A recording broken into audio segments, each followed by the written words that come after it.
C'est terriblement calme par ici. Ces dernières semaines, la Maison-Blanche a été le théâtre d'une activité intense. Le président Joe Biden ayant intensifié sa campagne de réélection. Mais avec son retrait de la course, cette semaine, la scène a changé. Hier mardi, Joe Biden est rentré discrètement à la Maison-Blanche après s'être rétabli du COVID-19, alors que la campagne de la vice-présidente Kamala Harris prenait son envol.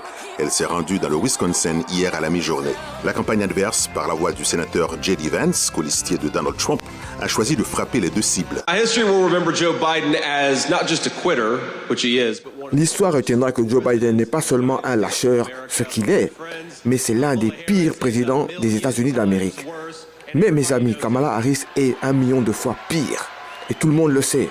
Elle a soutenu chacun des échecs de Joe Biden et elle a menti sur la capacité mentale de Biden à remplir ses fonctions de président.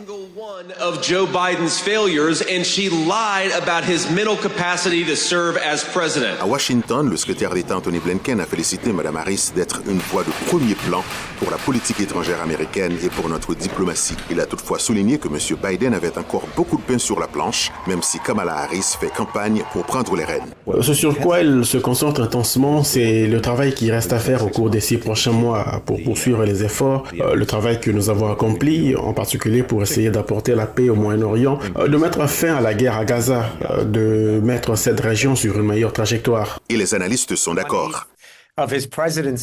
Il reste encore 1/8 de cette présidence et de vrais défis à relever, à la fois sur le plan intérieur en termes de réduction des coûts, de protection des consommateurs contre des frais exorbitants et de protection des travailleurs contre des règles terribles qui profitent aux entreprises et à l'étranger.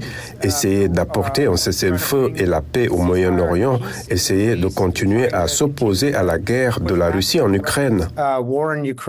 Cette situation place également les dirigeants étrangers dans une position intéressante, comme l'apprend le premier ministre israélien cette semaine, alors qu'il se prépare à rencontrer Biden, Harris et Trump. Je pense que Biden a un problème au niveau international, à savoir que les dirigeants étrangers savent qu'il ne sera plus là après quelques mois et qu'ils hésiteront donc à passer des accords avec lui parce qu'ils savent que le prochain candidat, et même si c'est Harris, aura probablement sa propre équipe de politique étrangère et son propre ensemble d'objectifs.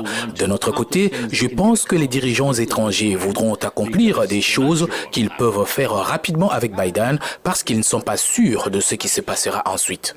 Pour la deuxième fois ce mois-ci, Joe Biden utilisera le cadre solennel du Bureau ovale pour s'adresser en direct à la nation. Ce mercredi soir, il l'utilisera pour expliquer à son peuple pourquoi il a pris la décision très personnelle de se retirer.